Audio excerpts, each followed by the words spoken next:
자, 오늘은 세상의 유혹과 갈등 앞에서라는 제목으로 함께 말씀을 나누겠습니다. 이번에 또 2023년도 우리 여름 수련회 또 단기 선교를 은혜 가운데 잘 마치고 돌아왔습니다. 중학교도 중등학교도 굉장히 은혜롭게 잘 진행됐다고 제가 얘기를 들었고, 집회가 끝나고도 또 모여서 막 2시간이 넘게 막 기도하면서 은혜를 받았던 친구들이 또 많이 있다고 제가 전달을 받았습니다. 또 우리 고등학교도 단기 선교를 통해 봉사활동도 열심히 우리 해주시고, 집회 때 찬양 시간을 통해 기도하는 시간을 통해 은혜를 많이 받은 친구들이 있는 걸로 제가 또 알고 있습니다.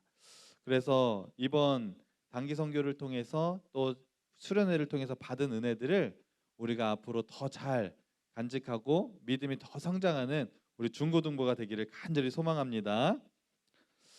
이번에 이제 우리가 은혜를 받고 아직까지는 또 은혜 받은 지 얼마 안 됐기 때문에 마음속에 좀 뜨끈뜨끈한 친구들이 있을 거예요. 어떤 친구들은 어저께도 사무실을 찾아왔던 어떤 중학교 친구는 목사님, 제가 정말 이번에 은혜 많이 받았습니다 그러면서 기도할 때 막 눈물도 났다 그러고, 우리 가족은 이번에 수련회 갔다 와서 40일 특별 기도를 막 시작했대요. 막 그러면서 가족이 다 막 은혜가 충만한 가족도 있고, 우리 고등부도 기도하는 가운데 어떤 친구는 기도하는데 코를 얼마나 흘리면서 눈물을 흘리면서 기도하는지, 그 제가 옛날에 하나님 만났을 때 콧물 대롱대롱 있죠. 이번에 고등부에 있었어요. 어떤 친구가 그냥 콧물이 그냥 대롱대롱 떨어질랑 말랑 그러면서 기도를 하는데 그 모습이 얼마나 이뻐 보이는지 제가 큰 은혜와 도전을 또 받게 되었습니다. 그런데 이제부터가 정말 중요한 거예요. 수련회 딱 갔다 오고 나서 그 믿음을 얼마나 잘 이어가느냐, 이것이 정말 중요한데, 사단 마귀가 우리가 은혜 가운데 살아가는 걸 절대 원하지 않습니다. 그래서 이제 본격적으로 여러분의 삶을 유혹하고 시험하는 일들이 벌어지기 시작합니다. 왜냐하면 은혜롭게 사는 것을 사단 마귀가 제일 싫어하기 때문에. 그래서 벌써 수련회 갔다 왔는데 내 마음이 막 시험에 드는 막 친구들도 있을 수도 있어요. 그리고 막 어떤 유혹에 벌써 내가 죄를 짓기 시작한 친구들이나 선생님도 분명히 있을 것입니다. 그런데 절대로 여기에 넘어가면 안 되고, 그래서 오늘은 본문 내용을 통해서 세상의 유혹과 갈등 앞에서 우리가 어떻게 하면 승리할 수 있을까, 우리가 함께 말씀을 나누도록 하겠습니다. 사진 한번 보여주실까요? 자, 이것은 어느 나라 국기일까요? 오, 이렇게 잘하세요? 이스라엘 국기입니다. 자, 사진을 보시면 이스라엘 역사상 국기인데 가장 존경받는 왕은 누구일까요? 오, 역시 다윗. 이스라엘 역사상 있던 왕 중에 가장 존경받는 왕은 다윗 왕입니다. 그래서 저 국기를 보시면 이스라엘 국기인데 그 가운데 별이 있죠. 저 별은 다윗을 상징합니다. 그만큼 이스라엘이란 나라는 다윗에 대해서 굉장히 존경하는 마음을 가지고 있다고 하는 것이죠. 사진 내려주시면 되겠습니다. 다윗이 이제 활동하던 그 시대에 다윗은 얼마나 믿음으로 잘 살았는지 하나님의 마음에 합한 사람이다라는 칭찬을 하나님 앞에 직접 받았던 사람입니다. 다윗은 목동 시절부터 다윗이 골리앗과 싸우기 시작하기 전부터 이미 늘 하나님을 찬양하고 기도하고, 또 다윗이 왕이 되기 전까지 왕이 돼서도 늘 하나님 앞에 기도하면서 물어보고 그 하나님의 말씀에 순종하면서 누구보다 믿음으로 잘 살았던 왕이 바로 이 다윗 왕입니다. 그런 다윗이 오늘 본문에 보면 너무 실망스러운 모습이 있어요. 하나님의 마음에 합한 사람이라고 칭찬을 받았던 다윗이 오늘 본문 말씀에 보니까 하나님 보시기에 악을 행한 사람, 이렇게 평가가 나옵니다. 아니, 어떻게 그렇게 믿음으로 잘 살았던 다윗이 그렇게 악을 행한 사람이라고 평가를 받았을까요? 자, 오늘 본문을 좀 살펴보길 원하는데, 오늘 본문에 나오는 다윗의 나이는 이제 40대 후반을 바라보는 중년의 나이입니다. 다윗이 골리앗을 무찔를 때 몇 살이었는지 아세요? 대략 한 20살쯤 됐습니다. 그리고 10년 정도를 사울 왕의 죽음의 위협을 피해서 도망자 생활을 했던 게 20대 시절을 그렇게 해서 다 보냈어요. 그리고 30대 중반에 이제 왕이 됩니다. 30살에 이제 반쪽짜리 왕이 되다가 30대 중반에 통일 왕국의 왕이 돼요. 그리고 지금의 다윗은 40대 후반의 중년의 나이에 다윗의 모습을 오늘 본문에서 보여주고 있습니다. 그 당시에 다윗이 왕으로 다스린 이스라엘은 이스라엘 역사상 가장 잘 나가던 그런 시절입니다. 이스라엘 역사를 통틀어 봤을 때 가장 잘 나가던 시기 중에 하나예요. 가장 강한 군사력을 가지고 있었고 전쟁에 나가면 지지 않습니다.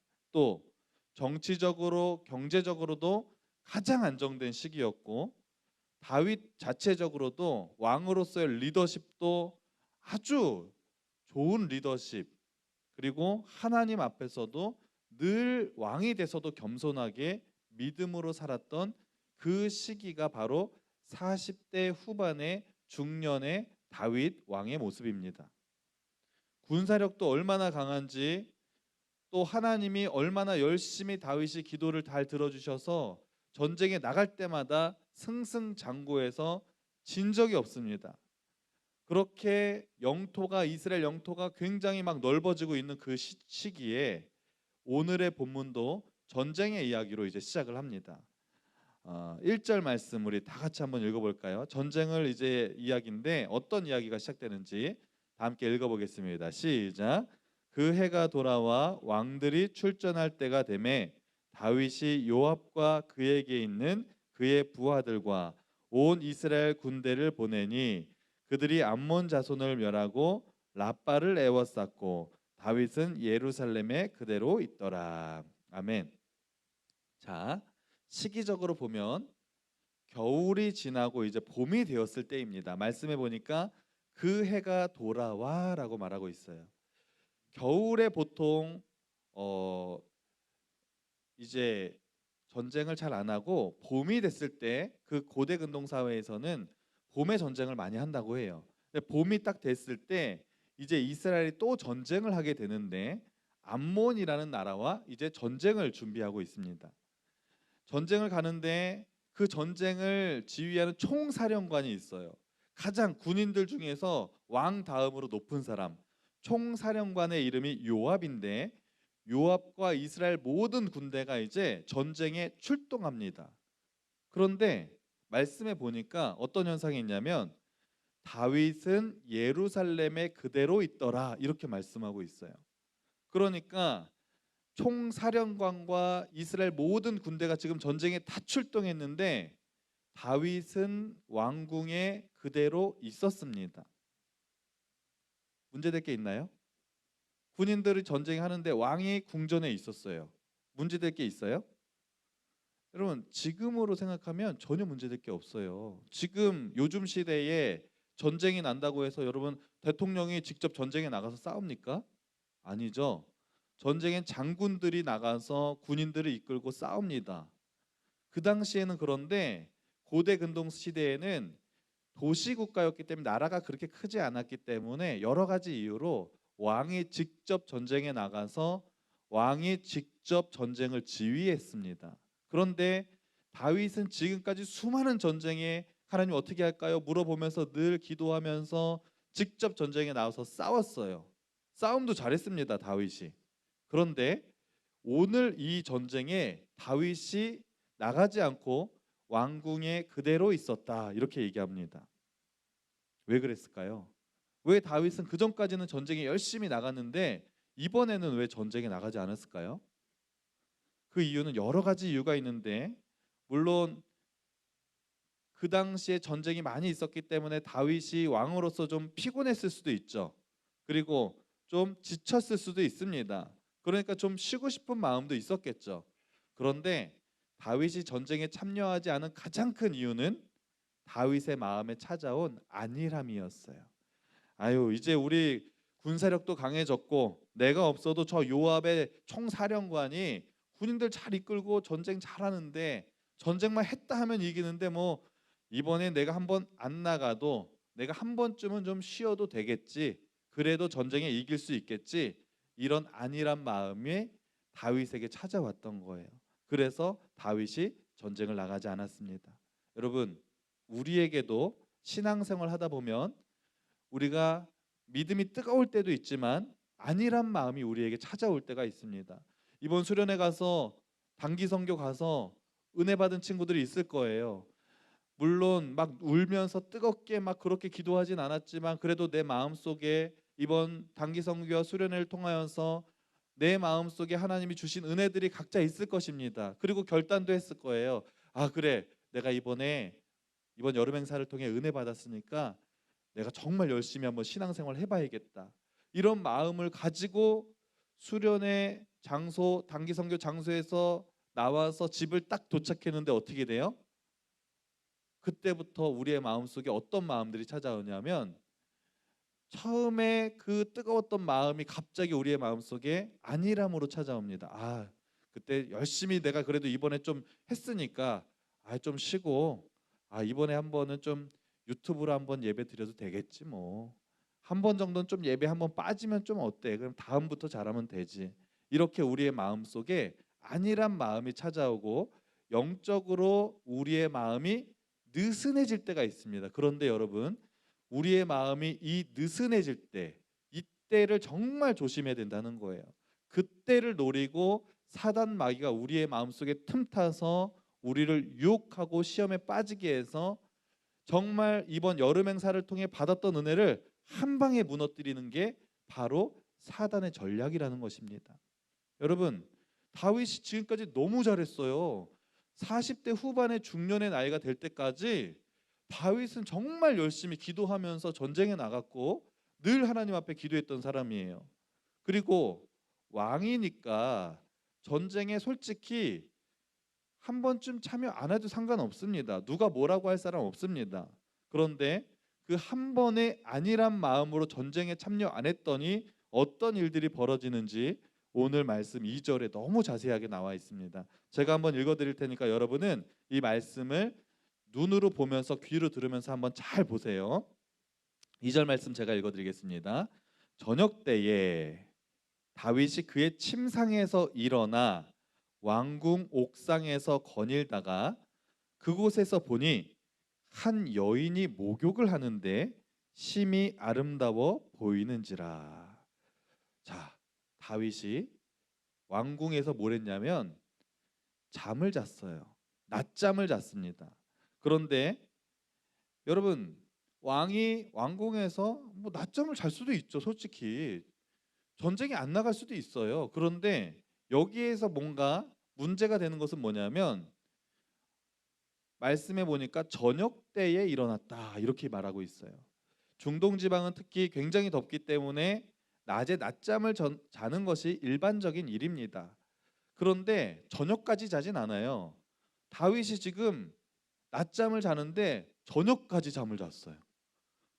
그리고 지금 전쟁 중인데 그 늦게 일어나서 어딜 가냐 하면 왕궁 옥상에 올라갑니다. 여러분, 그 당시에 이스라엘의 집들은 옥상이 이렇게 평평하게 되어 있어요. 왕궁도 마찬가지입니다.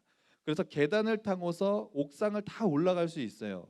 그 옥상에다가 곡식도 말리고 그 옥상에 올라가서 뭐 간단하게 교제도 하고 다양한 용도로 사용하는 것이 이스라엘 지역의 옥상인데 특별히 왕궁의 옥상은 이 이스라엘의 예루살렘 지역 중에서도 가장 높은 곳에 위치해 있었습니다.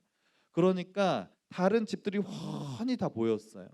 근데 이렇게 저녁에 이제 봄이었고 바람이 선선하기 때문에 낮잠 잠도 깰 겸 올라가서 이렇게 바람을 쐴 겸 이렇게 올라가서 쭉 둘러보는데 어떤 한 집에 왕궁 근처에 있는 한 집에 여인이 거기서 목욕을 하고 있는 것을 다윗이 보게 됩니다. 다윗이 마음이 흔들려요. 사실 다윗이 그 여인을 본 것은 죄가 아닙니다. 일부러 본 게 아니에요. 그냥 어떻게 하다가 우연히 봤어요. 그냥 봤으면 아이고 깜짝이야 그러면서 그냥 내려오면 돼요 이제. 그런데 다윗이 그 여인을 보고 나서 다시 왕궁 안으로 들어왔는데 자꾸 그 여인이 생각납니다.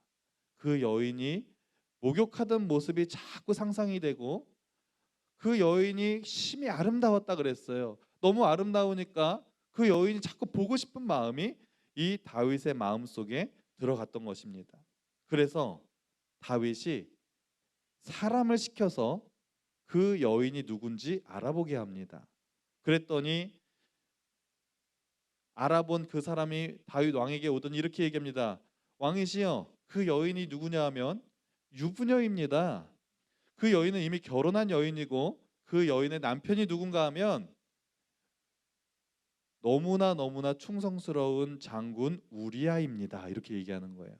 여러분, 이 우리아라는 장군은 다윗이 20대 시절에 10년 동안 도망자 신세에 있을 때 그때부터 다윗과 함께했던 사람이에요. 다윗과 엄청나게 오랜 시간을 함께하면서 다윗을 위해 목숨까지도 바칠 수 있는 너무나 충성스러운 신하였어요.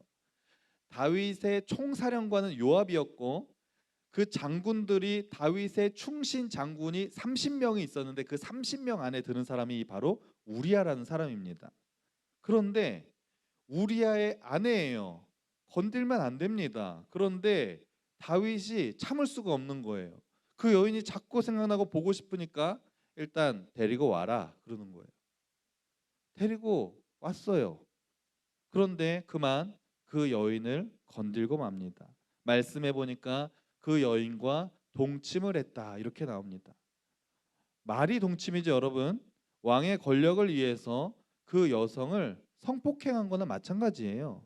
다윗이 왕인데 하나님을 열심히 믿는 믿음의 사람이었는데 목욕하고 있던 여인이 너무 보기 아름다워서 그 마음속에 음욕을 품게 돼서 데리고 오라 그래서 성폭행한 거예요, 여러분.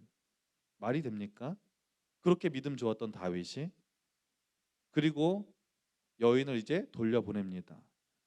그렇게 조용히 자신의 범죄가 묻히는 것 같았어요. 그런데 또 다른 소식이 들려오는데 어느 정도 시간이 흐른 후에 그 여인이 임신했다는 소식이 들려옵니다. 다윗이 굉장히 당황해요. 완전 범죄로 끝날 수 있는데 임신했다고 하니까 이게 큰 문제가 될 수 있습니다. 그러면 지금이라도 다윗은 회개해야 돼요. 하나님 앞에 회개해야 돼요. 그런데 이미 다윗의 영적인 눈이 완전히 어두워졌어요. 하나님은 보이지도 않습니다. 지금 이 문제를 어떻게 해야 될까? 어떻게 해야 될까? 머리를 막 굴리고 있습니다.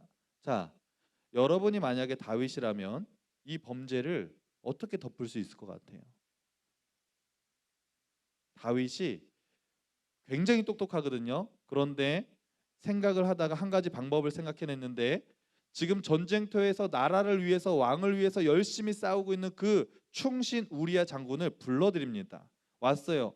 왕이시여, 제가 왔습니다. 무슨 일이십니까? 물어봤더니 갑자기 다윗 왕이 이러는 거예요. 내가 너에게 특별 휴가를 주겠다. 너 며칠 동안 이제 집에 가서 푹 쉬어라. 선물도 주고 아내와 잠자리도 가질 수 있도록 배려를 해줬어요. 이제 우리아가 집으로 돌아가서 자기 아내와 잠자리를 가지면 다윗의 범죄는 이제 완전 범죄가 되는 것입니다. 다윗을 통해 임신했던 그 아이는 그냥 우리아의 아이가 되는 거예요. 그 당시에 무슨 지금처럼 DNA 검사가 있는 것도 아니고 그냥 그렇게 묻혀 버릴 수밖에 없는 것입니다.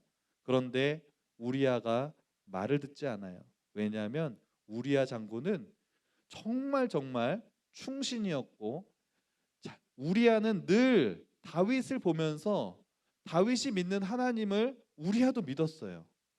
우리아는 사실 햇사람이라고 나오는데 햇사람이라는 것은 가나안 민족 중에 한 사람이었어요. 그러니까 이스라엘 사람이 아니라 이방 사람, 외국인이었어요. 그런데 다윗에게 와서 개종을 하고 다윗의 충성스러운 부하가 됐고 다윗 밑에 있다 보니까 다윗이 믿는 하나님을 나도 믿게 됐고 믿음으로 살게 되었어요. 그런데 다윗이 특별 휴가를 주니까 우리아의 믿음에는 이것이 용납이 안 되는 거예요. 그리고 집으로 가라 그랬는데 그 다음날 일어나 보니까 우리아가 집을 안 갔어요. 궁전 문 앞에서 다른 부하들과 그렇게 그냥 똑같이 잠을 자고 거기에서 있었습니다. 다윗이 깜짝 놀랐어요. 야, 너 왜 안 갔니? 물어봤더니 왕이시여, 제가 어떻게 갈 수 있겠습니까? 제 동료들은 지금 저 전쟁터에서 저렇게 열심히 싸우고 있는데 저만 혼자 어떻게 집에서 그렇게 편하게 살 수 있겠습니까? 멋있어요, 안 멋있어요? 멋있죠. 다윗이, 그런데 이것이 다윗의 계획에 차질이 일어나는 거예요. 그런데 여기에서 그럼 멈춰야 되죠. 우리아의 그 충성스러운 모습을 보면서 여기서 멈춰야 되겠죠. 그런데 멈추지 않습니다. 다시 머리를 씁니다. 이번엔 술을 먹입니다. 야, 우리아야, 너 고생 많았다 그러면서 술을 왕창 먹입니다. 술 기운에 집에 가서 아내와 잠자리 가지라고. 그리고 또 보냅니다. 갔을까요, 안 갔을까요? 또 안 가요. 술이 취하면 그냥 취해서 그냥 갈 법도 한데 그냥 취한 채로 또 그냥 궁궐 앞에서 잠을 잡니다. 그리고 그 다음날 또 일어났어요. 다윗이 그냥 마음이 그냥 우라통이 터지는 거겠죠. 이 내 계획대로 빨리 이게 돼야지 내가 완전 범죄가 되는 건데 안 되니까 이번에는 다윗이 여기서 멈췄어야 되는데 이제는 걷잡을 수 없이 다윗의 죄를 감추기 위해서 더 큰 범죄를 꾀하게 되는데 이번에는 우리아에게 이번에 그래, 그러면 너 그냥 전쟁터 가라 그러면서 다윗이 밤새도록 생각해낸 방법이 우리아를 그러면 내가 죽여야 되겠다.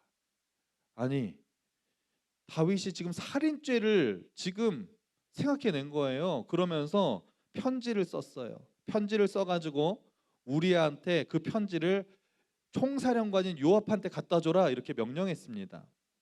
그 편지엔 이렇게 써 있어요. 총사령관 요압아, 그러면서 너는 저 전쟁터에 온 우리아를 가장 치열한 전쟁터에 가장 앞에 세우고 그 싸울 때에 병사들을 뒤로 후퇴시켜라. 우리아만 남겨두고 후퇴시켜라. 이렇게 명령을 합니다. 계획 범죄예요. 그렇게 해서 죽이려고 하는 거죠. 자, 우리아가 그 다윗 왕이 쓴 편지를 가지고 요압 장군에게 가는데 그 편지를 읽어봤을까요? 안 읽어봤을까요? 다윗은 그만큼 우리아가 충성스러운 신하라는 거, 부하라는 걸 알고 있었어요. 안 읽었어요. 자기를 죽이라고 하는 편지 내용을 그대로 가서 요압에게 전해줬고 실제로 가장 치열한 전투 가장 앞에서 가장 적군 중에서도 가장 힘이 센 사람들과 싸움을 하다가 결국엔 거기에서 우리아가 죽게 됩니다. 그리고 다윗은 살인죄를 저지른 거예요.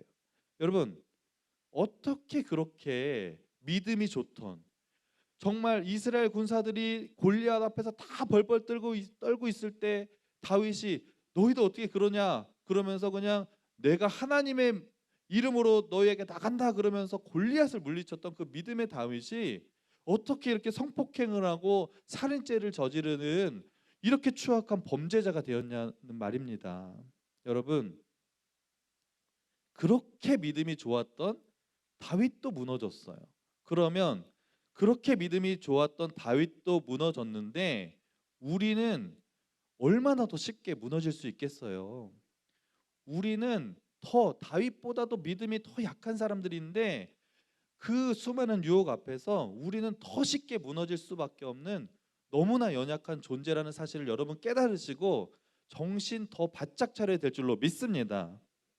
다윗의 인생에 수많은 고난이 찾아왔고 바쁘게 막 살 때는 괜찮았어요. 믿음을 잘 지킬 수 있었어요. 그런데 이제 좀 살만하고 나라도 안정되고 군사력도 세지고 평안해지니까 영적인 안일함이 찾아왔고 그 틈 사이로 사단 마귀가 역사에서 다윗이 범죄를 저지를 수 있도록 유혹해서 결국에 다윗이 무너지게 되었습니다. 여러분, 이번에 단기 선교 또 수련회를 통해서 은혜 받았다고 그냥 그거에 만족하고 그냥 안주하면 절대로 안 됩니다. 선생님들도 우리가 열심히 한 달 동안 기도하고 우리 아이들이 이렇게 열심히 기도하고 은혜 받은 거에 보면서 흐뭇해하고 그냥 여기에서 안주하면 안 됩니다. 나도 그래도 열심히 이번에 교사로 와가지고 봉사했으니까 이 정도면 됐지 그러면서 여기에서 안주하면 큰일 나는 거예요. 여기에서 우린 더 정신 바짝 차려서 영적인 싸움이 이제 시작됩니다. 사단 마귀가 우리의 틈을 노리고 있어요. 우리의 안일함, 조금이라도 방심하려는 마음, 그런 마음 속에 여러분의 약점을 이제 파고들 겁니다. 아주 무섭게 파고들어요. 여기에 절대로 여러분이 무너지면 안 돼요. 내일부터 시작하는 거예요. 오늘부터 시작하는 거예요.